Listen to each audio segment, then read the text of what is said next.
Lelo, Tamina Bisto et Atomba Lelo, ne te laisse pas vaincre par les mal. Amen. Amen. Amen. Ne te laisse pas vaincre par les mal. Nous avons parlé pendant la semaine, on parlait à Koyeba Kokim Mamadi. Et l'autre, Zakana, Telmona, central, et toujours l'Ingalelo, tout le là, beaucoup plus ne te laisse pas vaincre par les mal. Amen. Amen. Vous savez, il y a certaines personnes qui se laissent, qui vont à Bango, Mabé et Longa et triompher sur là. Il y a d'autres qui ont compris que dans notre vie, le combat était une promesse, mais la victoire était acquise. Alléluia. Amen. Amen. Et il ne faut pas te laisser vaincre par les mal. Nous allons regarder dans Romains, chapitre 12. On va dire à partir du verset 17 jusqu'à verset 21. Romains chapitre 12, verset 17 à 21, Église totale na Congo na Yesu. Amen. Ne rendez à personne le mal pour le mal. Recherchez ce qui est bien devant tous les hommes. Devant tous les hommes. Amen. Amen. S'il est possible, recherche ce qui est bien devant tous les hommes. Tous. Amen. Amen. Nous avons tous qu'il y a des méchants, des gentils, les bons, les mauvais, les hommes comme les femmes. Amen. Amen. Lorsqu'on parle devant tous les hommes, on ne parle pas, c'est les hommes qui englobent l'homme et la femme. Amen. Amen. Donc, recherchez ce qui est bien devant tous les hommes. Tous. C'est-à-dire que même matin, je suis appelé à rechercher ce qui est bien. Amen. Pendant qu'il y a ce qui est mal. Vous comprenez malheureux. Amen. La Bible nous recommande de rechercher. Tu n'as pas d'argument, tu n'as pas de raison, il y a pour avancer comme quoi. Il y a beaucoup pardonné, il y a beaucoup de salaire pour la montée, il y a beaucoup de salaire côté parce que à ça la mabou.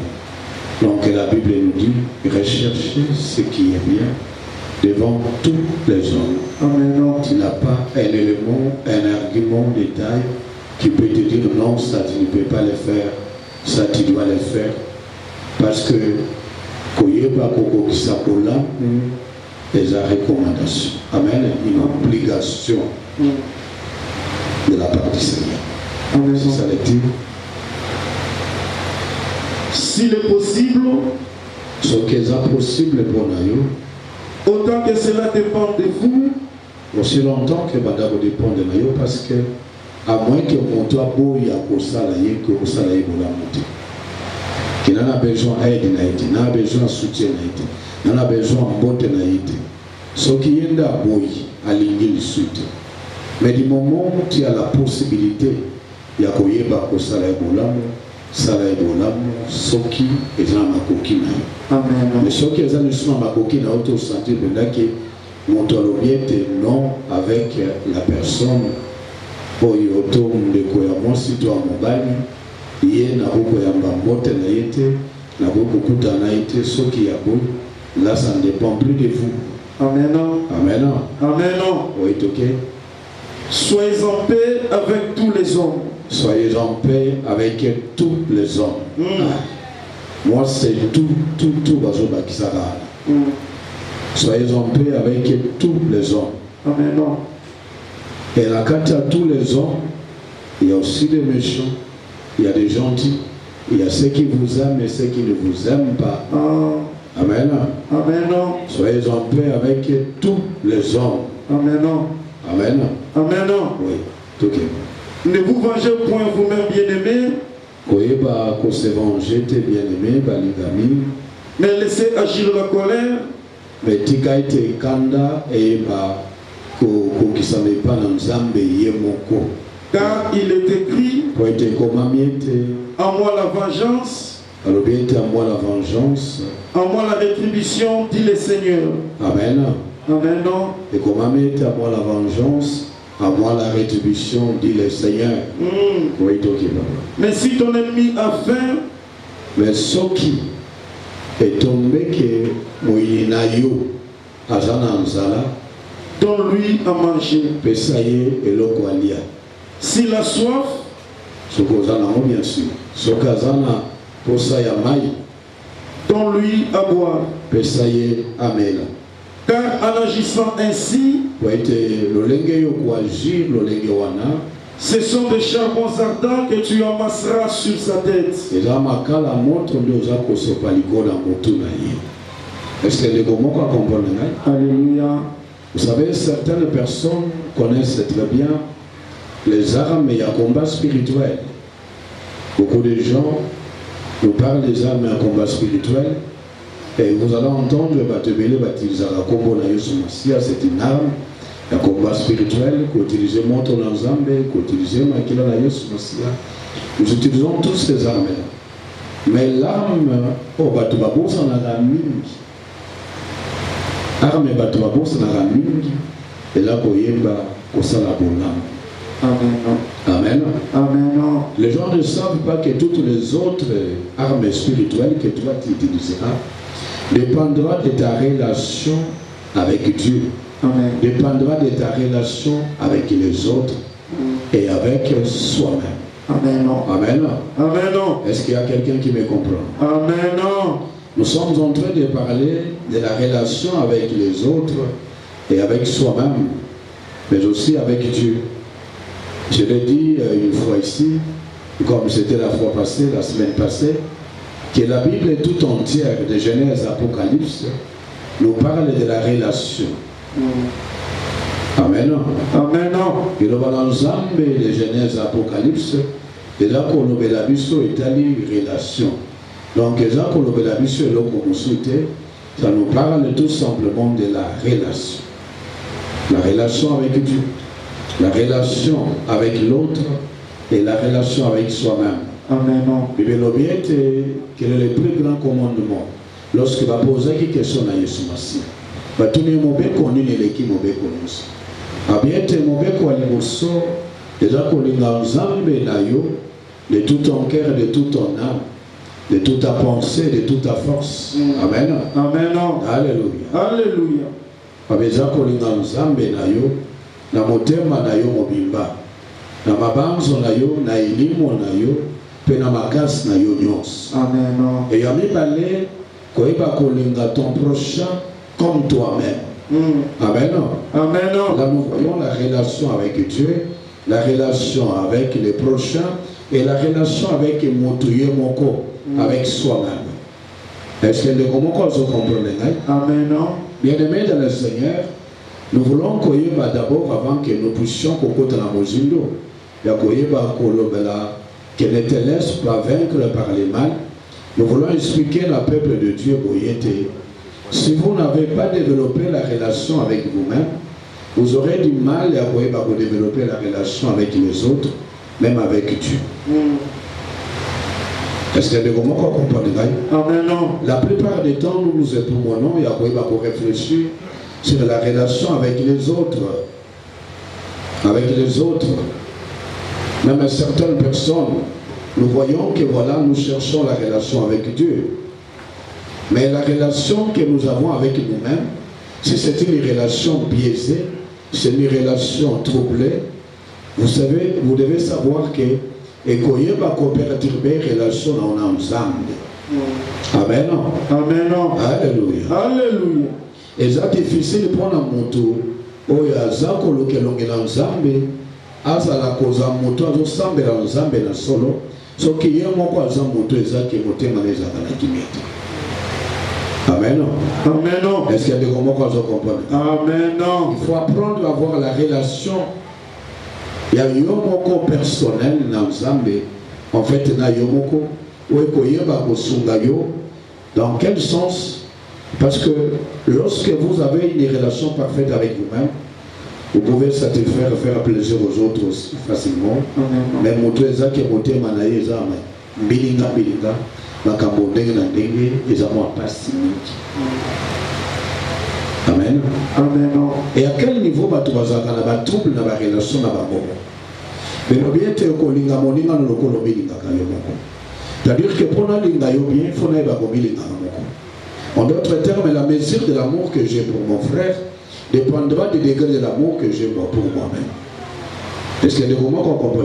Amen. Moi, j'ai connu des gens qui à Kendara Bosa la Batumabe, mais moi, je suis Batumabe, à Mbelarombe la Katianda. Pourquoi il peut être responsable? Est-ce que vous allez? Amen. Ah oui. Je vais vous expliquer que beaucoup de gens disent qu'ils aiment leurs enfants, qu'ils aiment leurs femmes, ils aiment leur famille, ils n'aiment pas leur famille. Nani kati na biso wa golo balinga bana ete. Kalinga Ramos na ete, alinga bana ete, alinga libota na ete. Tout le monde ici, sont tout bien ce que linga Ramos na yo, olinga bana yo, olinga libota na, alors non, on a linga famille na ngai. Est-ce que vous allez voir? Amen. Mais la manière dont nous étournons le mot nous trahissent montre clairement que nous n'aimons pas nos familles. Vous ne pouvez pas être capable d'aimer l'autre si vous n'avez pas appris à koyeba gomi linga yo. N'appelle cet exemple n'a pas pour qui aussi mbakis. Azui magie, azui qui s'abomi bateau. Et là il sacrifie les gens. Et en sacrifiant les gens, il a la réussite. Il a la réussite entre guillemets. Tout le monde a réussi dans les gars parce qu'il a réussi. Amen. Il est réussi juste apparente, la nuit sur bateau. Que mon toit a sauvé ma part, a sauvé mes toukas, a sauvé bilo qu'on est là. Est-ce que vous allez voir? Amen. Alléluia. Alléluia. Alléluia. Yesu. Et soit comme maman. Libéra, libéra. Mais mon toit là, il y a que nègre aussi la bilo qu'on a. La conséquence c'est qu'on a lobby. Et qu'on a pas là, on a un problème avec la carte na vie là. On a un problème à bota, on a un problème à vie na bango. La bakundenga kobala, on a un problème à carte à santé. Ba malade ndenge na ndenge ko ela bana bango. Ba makambo kini kile ko ela famille na bango. Mais cause à makambo wana ko ela ba famille na bango, ezalo lenge ya linga bango.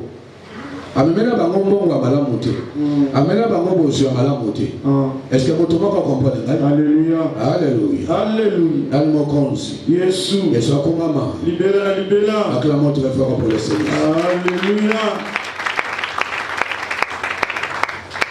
Hier, on me parlait d'un frère que je connais très bien. À un moment donné, ce frère était marié. Il est marié. Et je crois qu'il a au moins, je ne sais pas si combien d'enfants.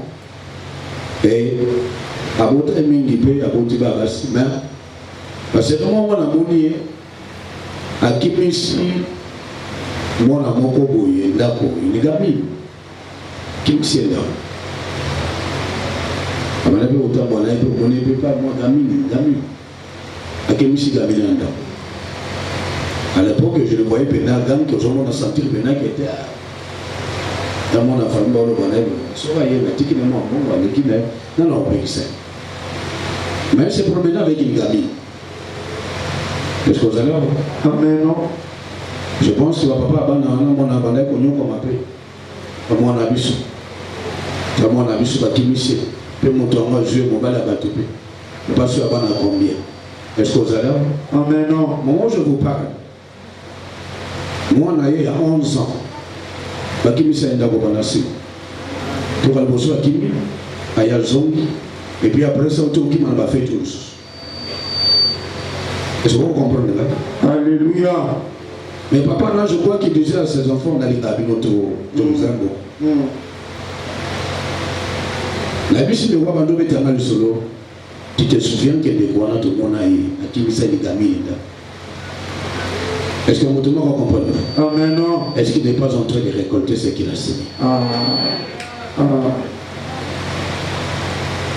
Il y a des choses que nous faisons parce que nous avons besoin de plaisir, parce que nous sommes plein de cambouana. Il me le l'arme que toi tu as utilisée, celui qui tue par l'épée périt par l'épée. C'est-à-dire les bundeli, on a utilisé pour ma bateau. Il n'y a pas que nous avons pas pour maillot.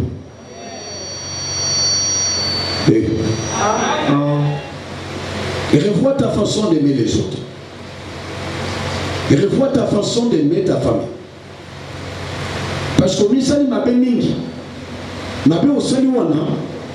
Uzokande osabe mabe po etezo ngape na famille na obelusu. Ah oui, je ne vais pas te voir triste, non? Amen. Amen. Sinon, le Vatican a l'église, la commission a l'église. Il faut que l'homme mémoire, quand on comprend les gars. Dans les, on s'appelle Rabongo. Oui. Il s'appelle nous autres, mais il y a quelque chose de ça qui n'a pas pour la vie. Amen. Amen. La Bible dit, observe là où habitent les méchants. Ah. Après qu'il n'y ait pas de bango, il y a vivre. Après, il n'y a aucun souvenir. Ah. Après, tu as travaillé sur mon côté. Ah. Et si tu as bango, il y a vendre ruine sur lui. L'héritage méchant ne demeure pas pour toujours. Vous savez, la Bible est un livre extraordinaire. Alléluia. L'héritage des méchants, et tu as la calibélate. Ça ne sert à rien d'être méchant et de dire que j'aime les autres. La meilleure façon d'aimer les autres, c'est d'être juste devant Dieu. Et vous pouvez donner ce qui est juste à tes enfants. Amen. Alléluia. Alléluia. La meilleure façon, il y a Kolinga Boya.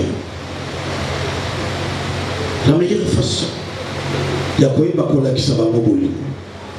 Il y a Koyiba Kopé Sabango. Oh, ils agissent. Les pas mourir, où ils agissent. Élection, où ils agissent. Comportement, où ils agissent. Amen. Si vous n'êtes pas encore prêt, il y a autant de la justice, et vous ne mariez pas. Amen. Amen. Le péché est individuel, mais les effets du péché sont collectifs. C'est comment qu'on se comprend. Amen. Nous sommes un motomoko. Mais bien faire les sous, nous partageons la bateau, bateau, awo zana kati na libala awo bali comme bandeko na biso ebele o babali. Donc vous avez l'obligation non pas seulement à kopesa lipa mais lipa uti na justice. Amen. Ya kopesa kwanga mais kwanga uti na kati na justice. Ya kopesa sengo uti na kati na justice. Alléluia. Alléluia. La Bible dit j'étais jeune et j'ai vieilli. Non, la mona moyen gabeneko quel date. Même après sa mort, toujours au lamu au baboti Alléluia. Alléluia. Parce que notre Dieu est un Dieu d'alliance. Amen.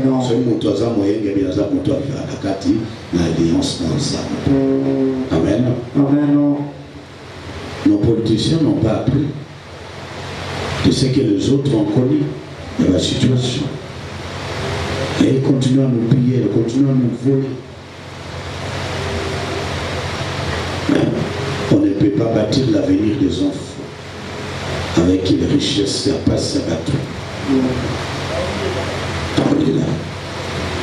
Il va te combien de minutes pour le cas oxygène, on va pas en l'oxygène de certains hôpitaux. Tonga. C'est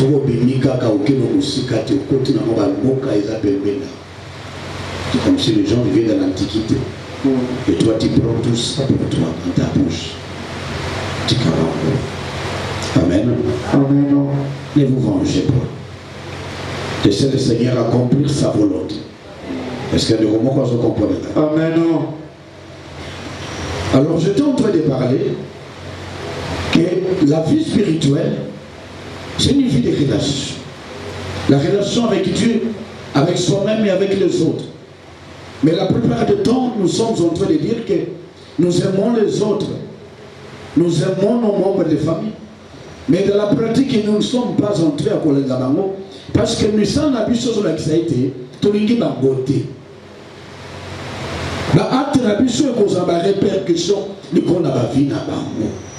La meilleure façon d'aimer les autres, c'est d'apporter ce qui est meilleur.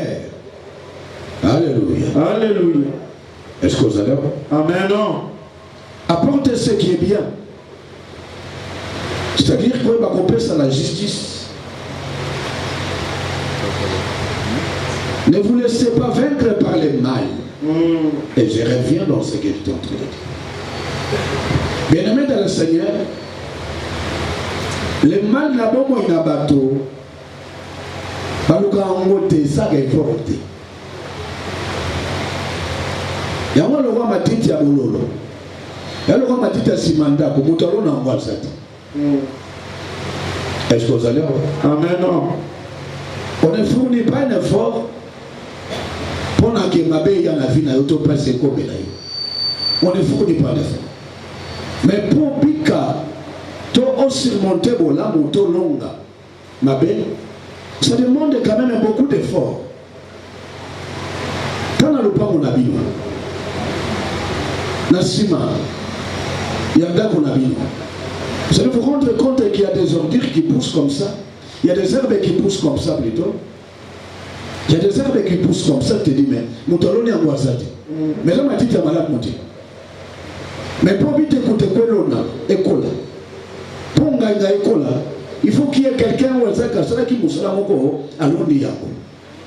Est-ce que vous allez voir? Amen. Au conseil de faire un point de mer au bout du saïd. Au conseil de faire un point de montagne au bout du saïd.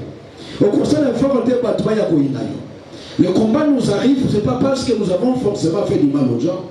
Mais parfois, même maintenant, au sol, mais le combat arrive toujours. Amen. Est-ce que vous allez voir? Alléluia. Il n'y a pas une prière pour qu'on ne te combatte pas.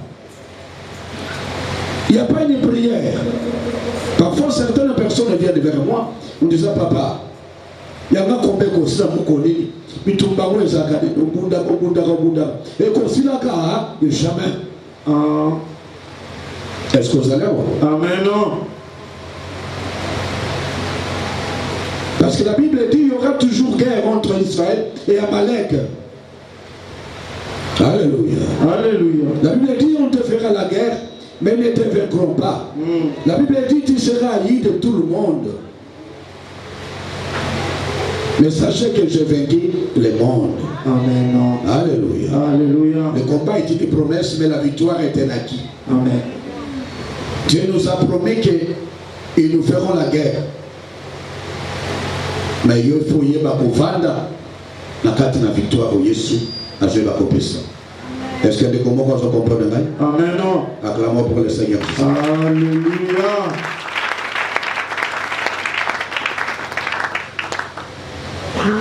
L'utopie à combat, l'utopie à méchanceté à bateau. Quand je parle de l'utopie, c'est le mensonge. Amen. Amen. C'est de faire penser à l'homme ou à celui qui croit en Christ que chaque fois que tu me combats, tu m'as détruit déjà. Je ne sais pas s'il y a quelqu'un qui a. Amen. C'est-à-dire le côté à Montou, le côté à les combats. Là, ma méchanceté va toi ça contre Bissou. Et c'est à côté de sa mission, on dirait que là, Montou a bondi singaï déjà. To a lobby ma bé. To a l'ingarangaïté. C'est que ma bé n'a eu un essai côté déjà katina. Vous voyez un peu. Amen. C'est utopique.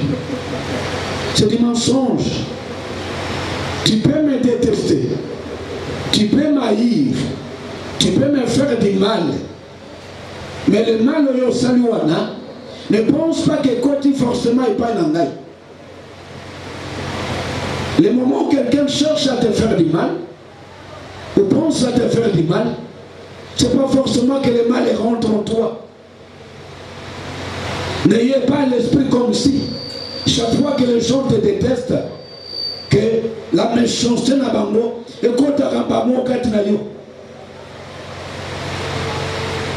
est-ce qu'il y a des moments qu'on comprend? Amen. Alléluia. Alléluia. Ne te laisse pas vaincre par le mal. Le mal peut être là. Tu peux être là en train de comploter contre moi. Tu peux être là en train de penser à me faire du mal. Mais il va être, moi je suis protégé. Aucun malheur ne peut m'arriver et aucun fleur ne peut s'approcher de ma vie. Le mal ne peut trouver l'occasion. Il y a que lorsque moi j'ouvrirai, il porte en moi. Alléluia. Il me l'a bien que quand je marche dans la vallée de l'ombre et de la mort, je ne crains aucun mal, car tu es avec moi. Aussi longtemps qu'il est avec moi. Moi, je marche dans la vallée de l'ombre et de la mort. Je peux prendre cela comme si je marchais dans le terrain à Bitumba, dans le terrain à Méchonsté, dans le terrain à Kindoki. Mais attends, longtemps, on a terrain, on a. Toi, tu es avec nous. Amen. Ce n'est pas parce que yo loki et que Kindoki est côté par la moko. C'est utopique de penser qu'une fois que quelqu'un pense, toi, Manuel, toi, Zana Kindoki, et Kindoki n'est pas bon de côté quatre naïs. Non, mon hypothèse, vanda qui n'est pas moko. Et l'autre, il y a qui n'a pas été passé, n'est pas bon à côté. Là, il y a qui n'a pas papa n'a dit, ça prière pour la bande, pour Azam, pour Tabissa, ma bien ma casse. Amen. Amen. Même si il y a qui pose au moins congé, moi, retraite, nous. Et que soit côté nanda qu'on a eu un téléphone de Gozolete et pas nayo ayebi que pas nayo téléphone a bouté son akaté parce que nous qui sommes esclaves. Amen. Ayebi que nda qu'on a utilisé pour qui pas nayo ko ko tate mais son akola le sikana yana ata boy ko bima ba ko bimisa na makasi pa babeti. Alléluia. Alléluia. Jésus. Jésus a maman. Libéra, libéra. Acclamons très fort pour le Seigneur. Alléluia.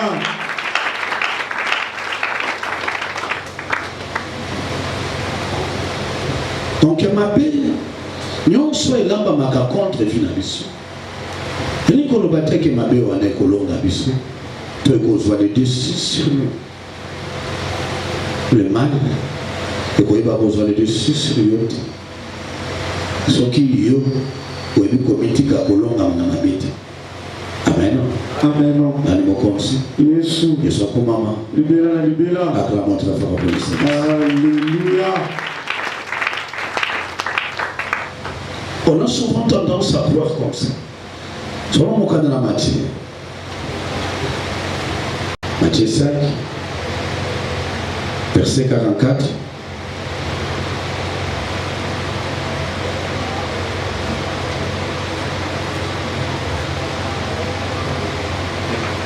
Matthieu 5, verset 44. Tu peux commencer à partir à verset 43. Matthieu 5, verset 43 à 44. Vous avez appris qu'il a été dit, tu aimeras ton prochain et tu haïras ton ennemi. Mais moi je vous dis, aimez vos ennemis. Amen. Amen. Il vous a été dit, tu aimeras ton prochain et tu haïras ton ennemi. Ton ennemi. Oui. Et puis, et moi je vous dis, aimez vos ennemis. Aimez bateau, linga bateau, bazo, yinaï. Oui. Bénissez ceux qui vous maudissent. Pambola babazola kelayo mabe. Faites du bien à ceux qui vous haïssent. Et priez pour ceux qui vous maltraitent. Et vous persécutent. Et oui. Amen. Amen. Alléluia. Alléluia. Ça, c'est le Seigneur Jésus-Christ qui donne une nouvelle façon, une nouvelle manière de vivre une vie spirituelle. Amen. Amen. Christ va donner au Tobégi un nouveau commandement. Aimez-vous les uns les autres. Alors, bien que je vous donne un nouveau commandement, aimez-vous les uns et les autres. Amen. Amen. Le nouveau commandement. Koyeba kolinga, to koyeba kolinga baninga, to bato yozana bango, to basala kayo mabe. Vous savez, il est souvent facile pour l'engager na yo kolinga moto yo alinga biso. C'est naturel et c'est simple d'aimer quelqu'un qui t'aime. C'est naturel. Je ne sais pas s'il y a quelqu'un qui me comprend. Amen. C'est naturel, il y a pas kolinga moto alinga. C'est naturel, il y a pas kabela moto akabela kangai. C'est naturel, il y a pas sepela moto asepela kangai. tout à fait normal que ça se passe comme ça. Mais il n'est pas tout à fait naturel d'aimer quelqu'un qui te déteste. Il n'est pas naturel de koiba kosunga mutu asunga kaute. Il n'est pas naturel de koiba kokabela mutu akabela kaute. Il n'est pas naturel de koiba kozala bon terme na mutu azala bon terme na mutu. Est-ce que vous allez voir? Amen. La vraie vie spirituelle, ne commence que lorsque nous commençons à koyeba ce qui est naturel et à aller au-delà de ce qui est naturel. Le spirituel commence lorsqu'il y a un petit sacrifice. Parce que aimer quelqu'un qui ne t'aime pas, c'est un sacrifice. Amen. Je ne sais pas s'il y a quelqu'un qui comprend. Amen. Faire du bien à quelqu'un qui vous déteste, c'est un sacrifice. Alléluia. Alléluia. Dans le mot concis. Jésus. Et soit comme maman. Libéla, libéla. Acclamons pour le Seigneur. Alléluia. Matthieu chapitre 5, oui. Versets 45 à 47. Afin que vous soyez fils de votre Père qui est dans le ciel, car il fait lever son soleil sur le méchant et sur le bon, et il fait pleuvoir sur les justes et sur les injustes. Amen. Amen. Alléluia. Alléluia. Afin que vous soyez fils de votre Père. Il est naturel pour la bossa molamu. Na moto asaba malamu mekosa bolamu na moto atungisa kwa finga kao et facilité. La partie spirituelle commence lorsque tu es entré à koyeba kosa bolamu na moto asala kao bolamu. Prendre le dessus sur les mal, c'est commencer à faire le contraire de ce qu'il fait. Moto ezaka tonga kayo poso tonga kayo. Soka za kindo kolonga iti. Amen. Est-ce que vous allez avoir? Amen. David a bandé kobunda bitumba na Saül. Saül a bandé koluka bomai. Mais lorsque David a eu occasion koluka boma David, aboma Saül, David a utilisé arme wanate. Amen. Il savait bien que Saül cherchait sa mort. Il savait bien que Saül voulait le tuer. Mais lorsque David a eu occasion à kosalaye mabe, alors bité na ko kosalaye mabete. Vous savez, ce qu'on lui longa boyinayo, le courrier baba arme nous en tient à disposition. Le courrier babylon nous en pêche sur prolonga baïdamina. N'utilise jamais l'arme de ton ennemi. Vous savez, parfois nous envions les méchants. Et il y a pas de kakaïta, les bazoua qui a quelques filles à Bamonda, Sosola qui Bangoa. Il y a filles à Bamou. Il y a pas de bazoua qui s'agit là. Il va monter la caille, il y a des défis pour nous, pour nous, pour nous, pour foutre, pour sombar babila, pour la table, pour nous faire foutre bon. Il y a un gars pour sans amour. Est-ce que vous allez voir? Amen.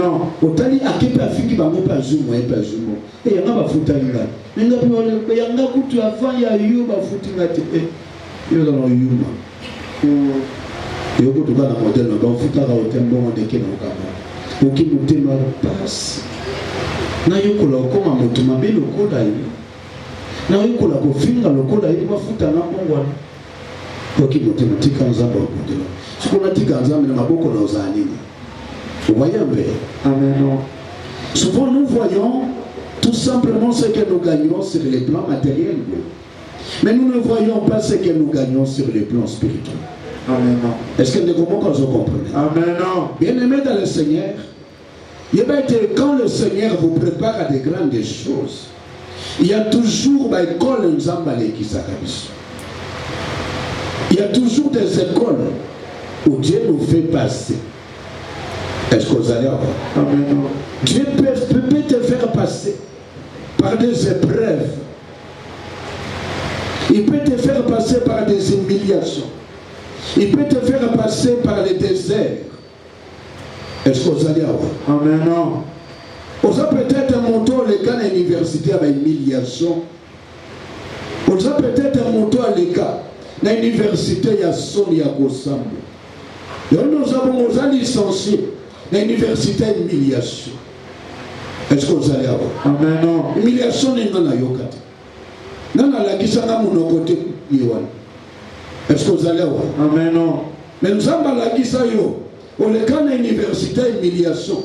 Licencié diplômé. Il y a mon école avec humiliation.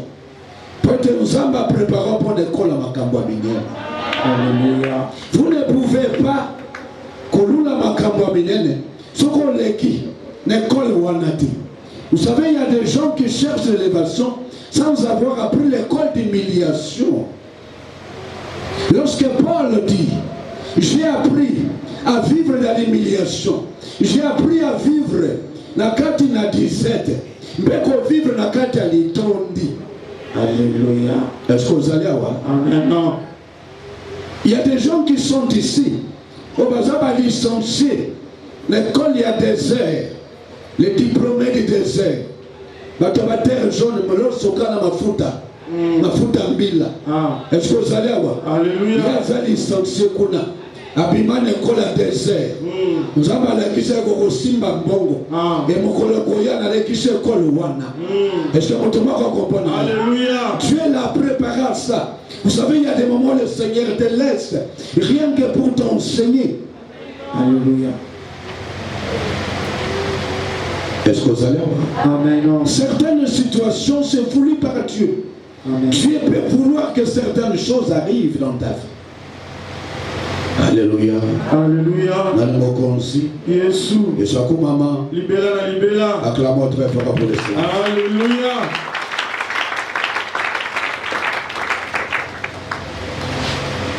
Le Seigneur peut te faire passer. Tes capacités à convaincre les mal, elles vont dépendre de ma coquille à Koyeba, qu'on utilise comme arme et à Baninganot. Est-ce que vous allez avoir? Amen. Aimez vos ennemis, faites du bien à ceux qui vous haïssent. Vous savez, il y a un bon moyen à bateau boyer, il y a mis sur un bateau, et il y a ma faiblesse. Yuma, ce qu'on a dit, c'est qu'il dit, vous savez. Américain nous a dit. Amen. Attends la minute au monde en côté. Il y a maintenant tout ça, comme on ça qui vous comme ça. Alléluia. Alléluia. Si tu as vu le ça qui n'a pas prouvé, n'a pas ça la yébouille. Au monde il y a des abons, au monde de l'opposition ils ont continué pour ça bongo. Non. À ce moment là, il y a mis ça bon moto. Mais moto ça va gagner ça moto ça na molimo. Amen. Est-ce que vous allez voir? Amen. Frère yanke ça kana ki molimo. Et là kana msotote. Ce qu'on lui donne ça qui yanka solo. Et c'est la vie à couple. Et c'est la vie à molonga inayo. Qu'on a qui s'est été là au prouvé, là où là qui ça y est. Ton âme n'est pas celle-là. Est-ce que nous pouvons comprendre? Amen. Acclamons pour le Seigneur. Alléluia. Ce n'est pas ton âme. On essaie pour de l'naïté. Et pour de nous, quand tu vas vers les méchants, prends de leurs armes. Ça ne vous aidera pas d'avancer dans votre vie. Est-ce que vous comprenez? Amen. N'utilise pas l'arme de tes adversaires. N'utilise pas l'arme de ton ennemi. Tu ne seras pas vainqueur avec l'arme de ton ennemi. Lorsque David a voulu vaincre Goliath, Saoul, non, moi je n'utilise pas l'arme à Saoul. Vous ne serez pas vainqueur avec l'arme de Goliath. Vous serez vainqueur avec l'arme que Dieu vous donne. Il y a des armes que Dieu vous a données. Utilisez ces armes-là pour vaincre votre Goliath. Amen. Ne te laisse pas vaincre par les mains. Alléluia. Alléluia. Dans le mot concis. Jésus. Et soit comme maman. Libéla, libéla. Acclamons très fort pour le Seigneur. Alléluia. Ne te laisse pas vaincre par les mains. Nous avons encore dans l'Empire chapitre 2. Verset 1 à 5.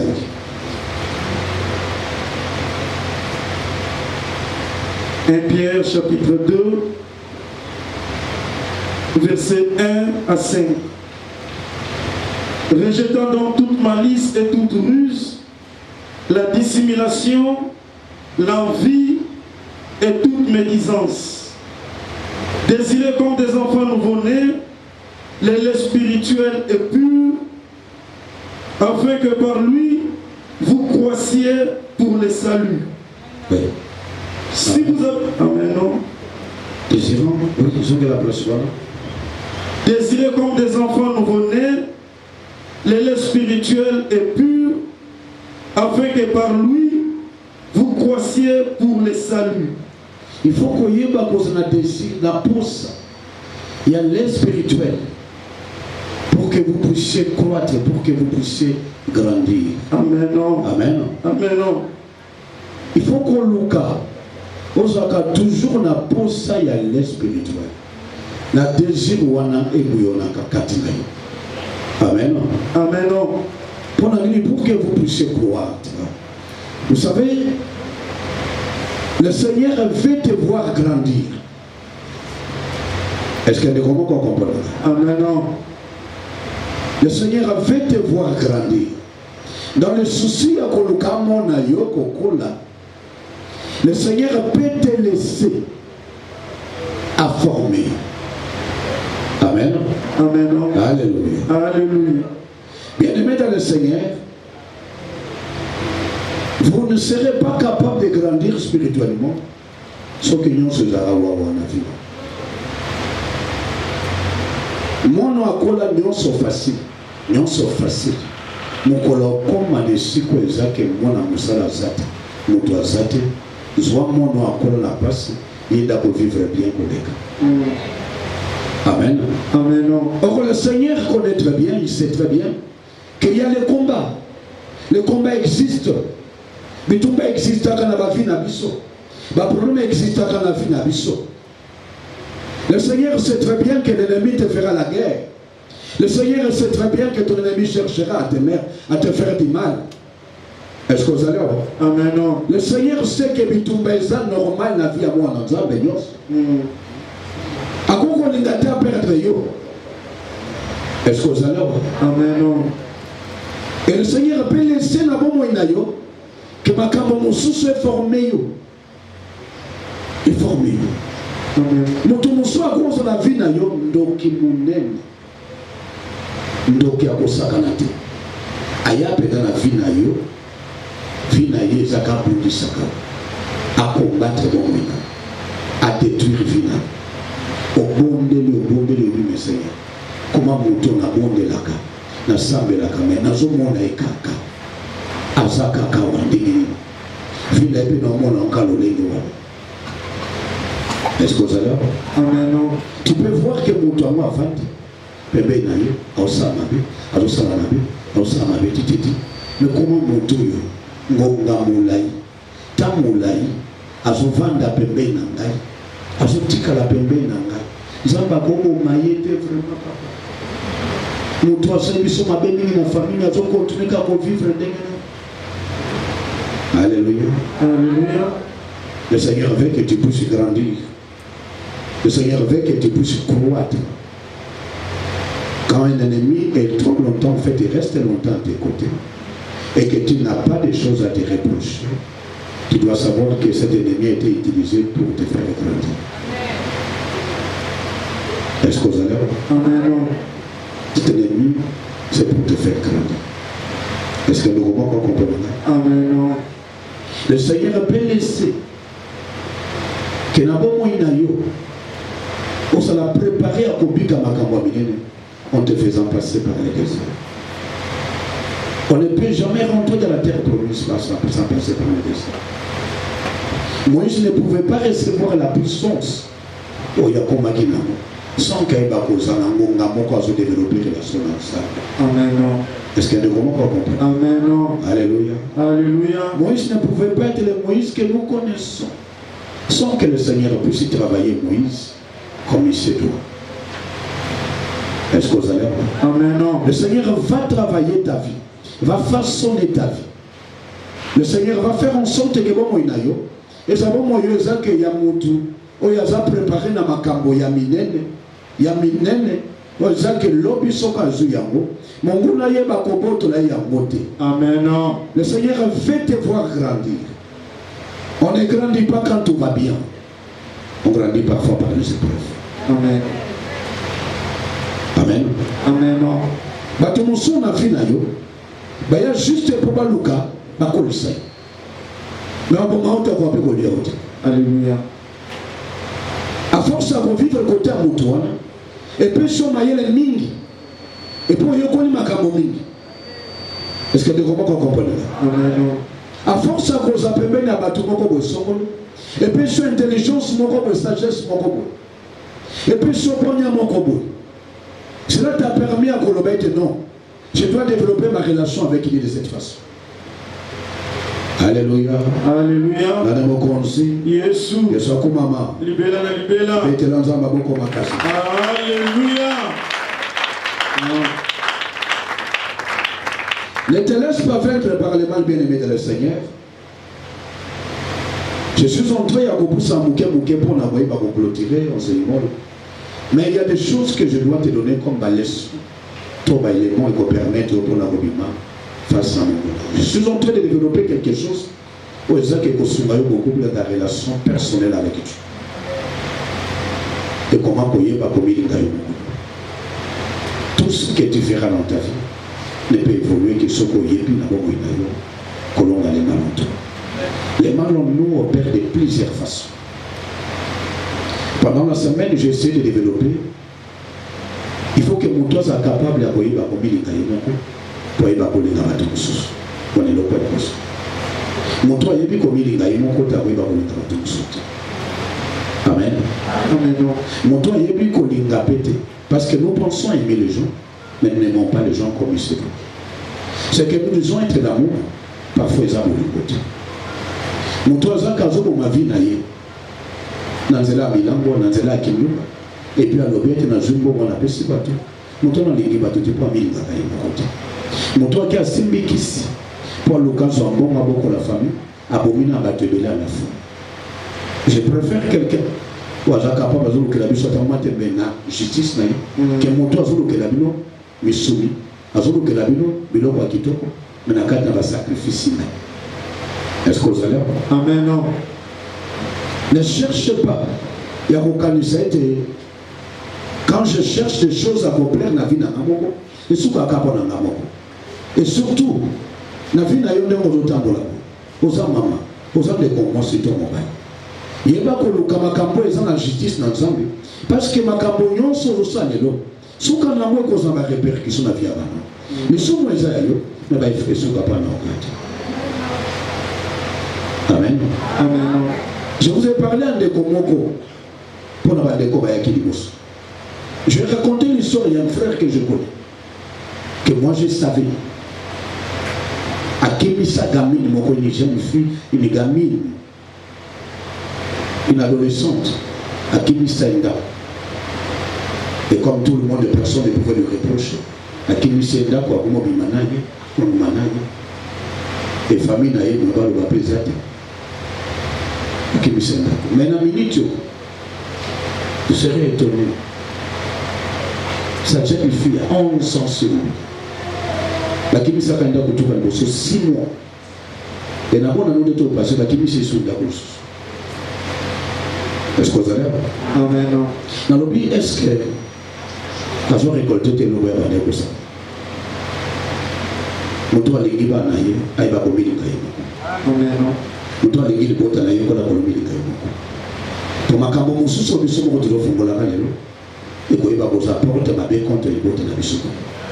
Amen. Amen. C'est là mon tour qu'on développe une relation à la mon ayomoko. Il y a des châteaux dans le village qui ont pendant la semaine. Qu'il faut apprendre à mon nom comme il est. N'a mon problème mingi la bande comme il y a bas. Que bande comme il y a bas va comme il est. Mingi va comme il est. Nous sommes dans un siècle, dans une génération où tout le monde devait ressembler à tout le monde. Il y a des gens qui n'aiment pas leur taille, il y a des gens qui n'aiment pas leur centenaire, il y a des gens qui n'aiment pas leur visage, il y a des gens qui n'aiment pas comme ça. Est-ce que vous allez voir? Amen. Non. Moussou soit ligarate taille naïe, moussou soit ligarate azamokousa azamolaï, moussou soit mis c'est la canayete.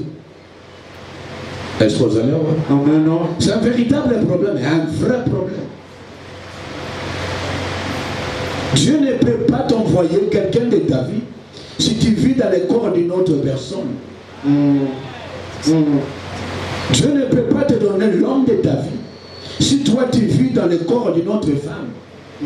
Parce que tu n'es plus toi. Songa yo, moto advi na yo aboya. Amen. Mais nous nous avons le souyoté. N'a le bel ne change. Biso ba ko lo ba bongote. Amen. Amen. Comment le baloba mutu moko bonayebi? Est-ce que vous allez? Amen. Est-ce que le balo le balo le balo banga banda tellement bon? Est-ce que vous allez? Amen. Alléluia. Alléluia. Nana iba mutu naturel. Est-ce que nana iba soko tellement au train de voir mutu aboué de boko ibuka ngabo? On les a dit on n'a pas pour nous. Alléluia. Alléluia. Alléluia. Mais là, comment on n'a pas d'ailleurs? Parce que tu veux ressembler à quelqu'un. On dirait que ce qu'on tellement sur le bois pour que le roi pour nous. Est-ce que nous comprenons? Alléluia. Mais lorsque le Seigneur on verra, alors on a comme le roi pour nous, il était. A-t-il des moutons dans l'équipe quelque part? Dans le mot aussi. Je suis comme maman. Acclamons pour le Seigneur Jésus. Vous savez que cette année, nos vies est dépendant de l'orientation spirituelle et du Seigneur. Amen. C'est-à-dire que ma manière de penser et de raisonner, il y a un côté de gravir dans un qui est un modèle ou qui est un modèle. Est-ce que vous allez avoir? Amen. Modèle dans la zone de la Walla. Modèle dans la Kanisa Walla. Et ça, le lingue vient dans un qui est un modèle. Ça va y est. Moto soka kuta na ibaki kwa Isaïe. Et ça n'attire là. Il y a Zala Kaboui. Est-ce que vous allez avoir? Il y aura quelqu'un qui va t'apprécier tel que tu es. Amen. On y a reconnaître valeur note. On y a même mieux te vider ça qui est. Amen. Et puis continue ta vie. Après, il y a côté même chaque fois que tu vas tomber. Alléluia. Parce que là, mon télébosso a construit les réalités. Vous avez mon télébosso qui a tombé dans le garçon à mon point escroc. Vous avez mon télébosso. Est-ce que mon télébosso comprend? Amen. Vous avez mon télébosso peut-être que la santé va t'équiter. Et puis quand on a vu l'ingole bateau au bonga de la vie naïe. Dans la base à conjoint qui va vendre vie na bango pe mosusu. Tu as autant moi na boko liboso. On a dernier deuxième mariage naïe na moto mosusu ba kutani. Ils appellent loko ezaka likambangolu. Amen. Comme ça le la gravité. Cause a désespéré. Est-ce que vous allez avoir? Amen. Et comme l'on a monté. Et comme le problème était. Le Seigneur est capable de modifier, de tout changer, de restaurer ta vie. Histoire à famille na yo. Et ça y a yoté. Est-ce que nous comprenons? Amen. Et ça va te montrer la histoire à famille na bango. Famille n'est pas histoire na bango. Famille on la famille na yo là. Et là même tout monde a bandaka pe abini pe famille ba mi. Yo pe ndongo za bon m'appelle famille no pe to banda pe en wana. Alléluia. Est-ce que nous comprenons? Amen. Je pose au bas de la histoire. Histoire à famille na yo ezayote. Ce qui m'a bazo bato babalakate. Bato basalakate. Je pour le bas que moi aussi je suis une personne qui arrive et qui est capable de former aussi d'autres histoires et la famille mon sens. Alléluia. Alléluia. Alléluia. Jésus. Jésus comme maman. Libéra. Acclamons très fort pour le Seigneur. Alléluia. Tu as été déçu par quelqu'un. Tu as été peut-être blessé par une personne. Mais apprends à vaincre le mal. Vous savez un peu ta difficulté de recommencer ta vie aujourd'hui. N'est pas parce que cet homme t'a blessé. C'est parce que le mal qu'il a déposé en toi, tu n'as jamais vécu ce mal. Jusqu'aujourd'hui, tu souffres. Ne peut reprendre une nouvelle vie. Ne peut commencer une nouvelle vie que celui qui a vaincu le mal, qui a régné en lui. Amen. Bon, comme ça, Mami Wata. Bon, comme ça, je ne sais pas, Zambela. Ce qui était garçon, naté. Il n'a pas vu le boya pour vite. Allez, qui s'est maintenant là.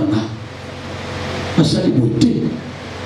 Et les qui nous sommes basés dans la bus. Amen. Et que ce matin, il y a qui est bon à qui l'étoile na haute. À qui n'a l'open na haute. À qui n'a clé à bon moyen na haute. C'est Dieu qui a la clé à bon moyen. Amen. Est-ce que vous allez avoir? Alléluia. Évite de t'appuyer sur les hommes. Appuie-toi sur le Seigneur. Et le Seigneur fera des grandes choses dans ta vie. Est-ce que vous comprenez? Amen. Alléluia. Alléluia. Il est vrai que la nature humaine parfois a tendance à ramener beaucoup plus. Dans ma campagne, c'est normal dans l'âme. Il y a la pensée, il y a les émotions et les sentiments. Il y a que mon toit là pour mon gars passer qui peut payer nayo. Il y a que quand on dit ça réservoir nayo il y a des sentiments. N'a pas ma campagne. Mais chaque fois que je le connais, amen. On a que ça qui s'en a kunati. Est-ce que vous allez voir? Amen.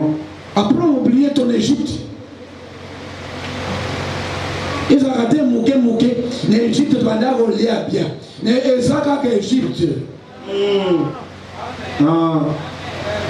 L'Égypte doit avoir vendre bien. L'Égypte écoute les Arabes. Mais attends, les Arabes qui vont voter l'Égypte. Bon, ça n'est Égypte à vie. Mouké sont Égypte. Mouké sont Égypte. La réussite à l'Égypte, l'Égypte a les sous.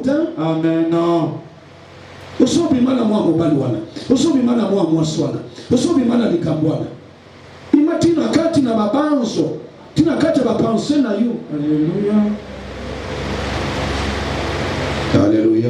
Alléluia. Dans mon cause. Yesu akomama. Libéla. Faut pas rentrer tout le temps. Faut vaincre le mal qui est en toi. Sonaye baka sikoye bakati sikoye sa lobanda yoko baka sonaye baka soko lo bibongo esali change ni oye bakati sili sikoye bi tuluka tokende. Amen. Est-ce que vous allez avoir? Amen. Allez nous conduire. Yesu akomama. Libéla. Acclamons pour le Seigneur. Alléluia. Apprends à te pardonner. Apprends à faire que la douleur qui est en toi, où tu as été blessé. Mais fournir les fonds, il y a longa. Douleur est vendue à Katinayo. Est-ce que les Romains comprennent là? Amen. Mettez dans un maboko makati. Alléluia.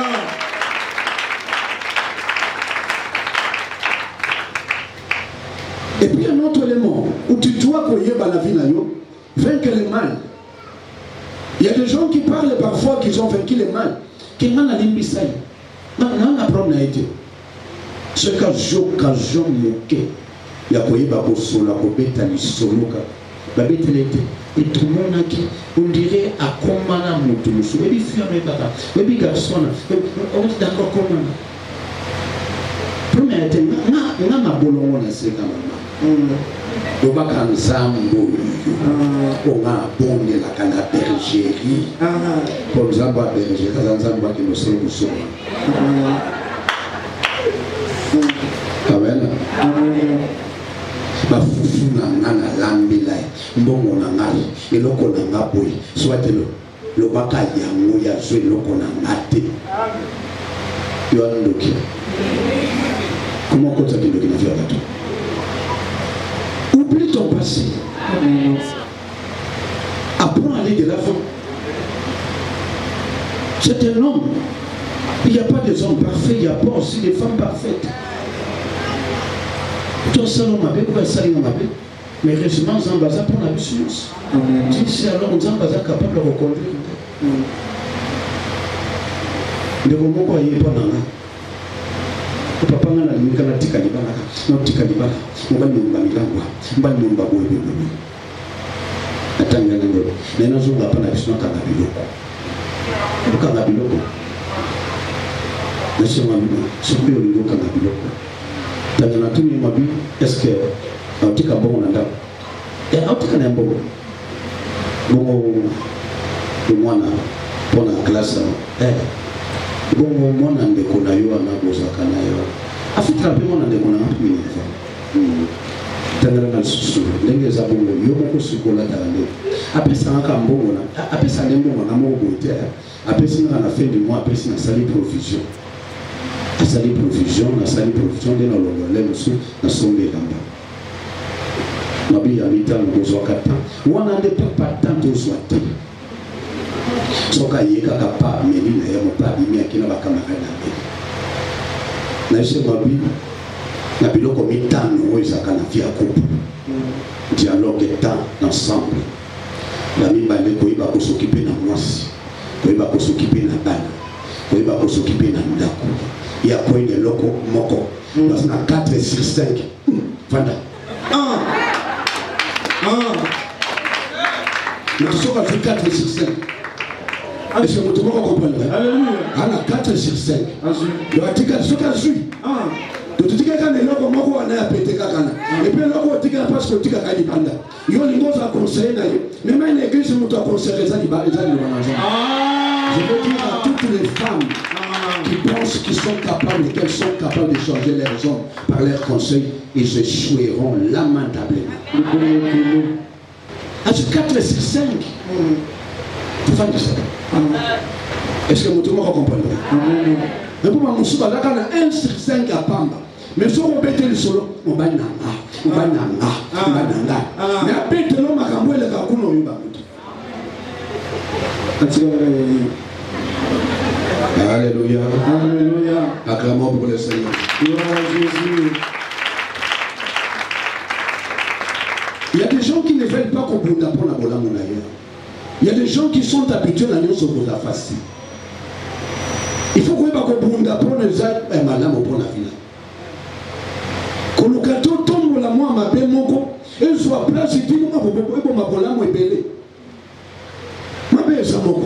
Mais bola moi c'est belé wana. Lukande ni moko kolonga bola moi wana. Ne détruis pas ton bonheur à cause de mon cause mon wana. Est-ce qu'il y a des moments qu'on comprend? Amen. Alléluia. Alléluia.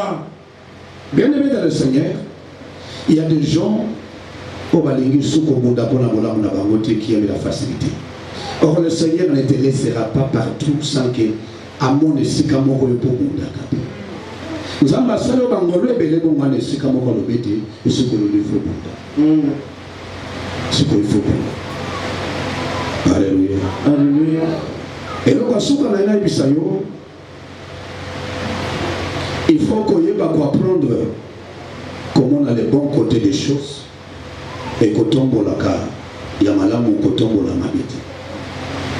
Nos faiblesses, mingi zoka les déçus, mingi comme on a dit. Nous avons battu mingi na vie na bango. Basangi et sembo na vie na bango. Parce que batomboli mingi ba faiblesse na bango. Batomboli mingi koto baza faible. Monsi akoka na nyonso azati. Mobali pe akoka na nyonso azati. Moto na mwa côté na ya mwa faiblesse. Mwa côté na ebe ya bien. Est-ce que moto moko comprendre? Alléluia. Alléluia. Soko za moto bandike lelo. Na banda kotala de la tête au pied nyonso koka yo ko bala basi kama. Il faut changer de bali comme. Est-ce que vous allez? Amen. Le cas qu'on a là, il faut travailler quand na moto. Pour ebima, et mata. Na moni te bola mo ezamo ebele. Mais ma pe on a beaucoup soigné. Nous avons dit de l'angelo azate. Angelo azate. So te no mono on la ngawa. Alléluia. Alléluia. Beaucoup de langawa.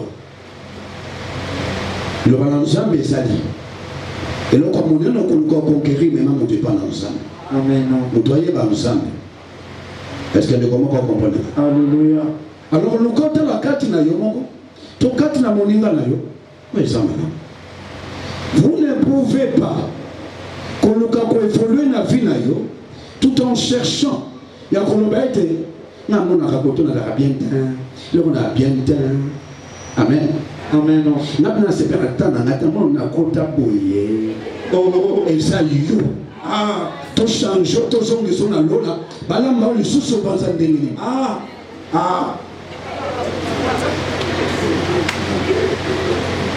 Amen. Amen. To sombe la nga buchuti. Oh là là. Ça là yo. Amen.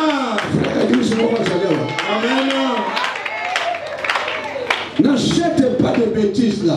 Accepte que tu es comme ça. Alléluia. Moi je connais, il y a des hommes. Moi je parle avec certains hommes qui ne s'intéressent pas à ça.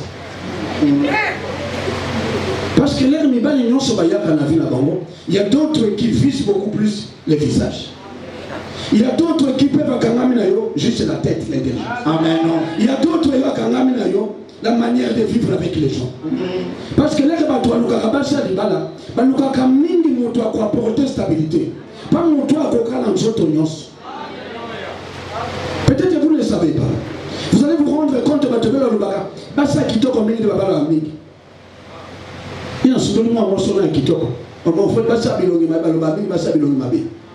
est-ce que vous allez voir? Les gens parlent souvent.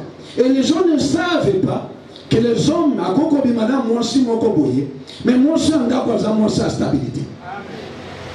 On ne cherche pas dans les mariages les farfelis. Le roi tu vas tuer ton maman tchatcha.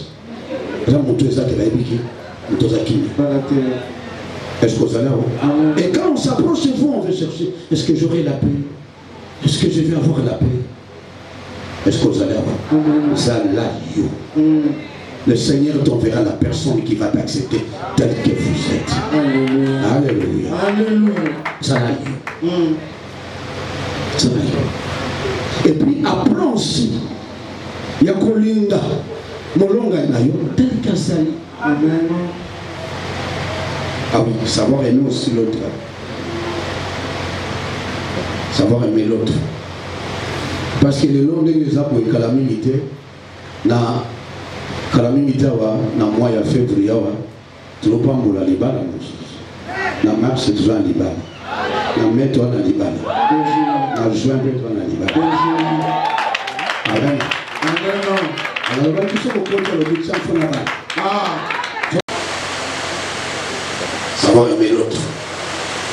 Parce que les longs des apôts et calamité, na calamité na mois de février, tu ne peux pas mourir à Liban. Na mars c'est toujours à Liban. Na mai toi à Liban. Na juin toi à Liban. Amen. Alors on va tous au côté le but sans là-bas. Son côté le but mais au côté de la Belgique, le but sans là-bas. Alléluia. Donc c'est comme ça. Est-ce que comment vous comprenez? Alléluia. Notre souki sa beauté à Zati. Apprends à aimer ta femme, à aimer ton mari tel qu'il est. Amen. Souka Zamos, Souka Zamobali, maintenant que c'est prendre un est-ce que vous allez voir? Amen. La personnalité à Motu, la stabilité à Motu, et ça capable qu'on s'assumer. Il faut être capable d'assumer ses choix. Amen. Amen. Vous savez, il y a des hommes et des femmes qui n'assument pas leurs choix. Maintenant, il être matin. Il est le matin. Vous n'avez des garçons au sommet. Vous allez. C'est pas le même à Zabongo. C'est pas le même à Zabongo. Tu veux qu'on ça qui est tout. Est-ce que vous allez? Amen. Ok. Il va peut-être qu'on l'a tâté. Mais c'est conséquence. Qu'il y en a eu, on lui soumet à la banane. On l'a tapé. Tu payes de l'autre. Amen. Tu payes de l'autre. Il y a des gens qui ont des gens qui ont des gens qui ont des gens c'est qu'on l'a pas tout musu. Ils ont été pour apprécier pas tout musu. Ceux qui n'ont rien tout musu pour aller pas bon ils apprennent à aller. Qu'on l'a lenga ma bête est-ce que vous comprenez? Il faut apprendre à apprécier les autres. Vous ne pouvez pas vous habiller bien si vous ne savez pas admirer les autres. Amen. Amen. Qu'on l'a les gens sans ça ma bête. Apprends à s'y mettre tes choix. Et là on t'a tenu que azati. Le bien commenter na linga été na mona azapo. Na linga été azapo. Là, vous avez le côté dans l'hôtel. Là, vous avez un problème. Il y a un peu de musique pour les net. Il y a un peu de commissaire qui est dans sa commissaire de belle. Il y a des gens qui ont battu. Et comme il s'est gagné sur mon avis, c'est caché un peu de commissaire pour mon là. Et c'est votre pas comprendre. Amen. Il y a des gens qui ont battu, mais vous ne pouvez pas faire toute une histoire. Donc, apprends à s'y mettre tes choix. Il y a des gens qui ne sont pas des responsables de leurs choix. C'est comme si c'était des marionnettes. C'est comme si on les manipulait. Assume tes choix. Amen. Alléluia. Alléluia. Oh, Azokola. Oh, Jakoli. Anonika Sanda pour notre Dieu, il y a Zara Bolino. Il faut Zokola. Amen. Amen. Alléluia. Alléluia. Moi, j'ai regardé mes photos. J'ai vu mes photos quand on s'est mariés. Aujourd'hui, je vois quand maman, ce qui peut me faire mon rôle. Et ma femme me dit, ah, voilà, je vois alors ce qui a pris ma mère. C'est-à-dire qu'il est en col. Est-ce que tout le monde va comprendre? Donc vous ne pouvez pas que l'on se matin, on s'est évolué. Mais si vous avez choix, vous doit t'indiquer à Zate. Tu vois, il y a commencé à faire non, c'est pas la moyenne. Va ventir et l'équipe belé. Va ventir et l'équipe belé. Donc, nous qui nous sommes qu'on a eu. Côté voilà, à Sinoni, moi, si on a commis la moi, si nous sommes. À Sinoni, et surtout, au sein de la carte église. Autant comme on a serré un mot, il y a un bénin qui vision dans l'année. Il y a des bacons. Vita. Amen. Amen.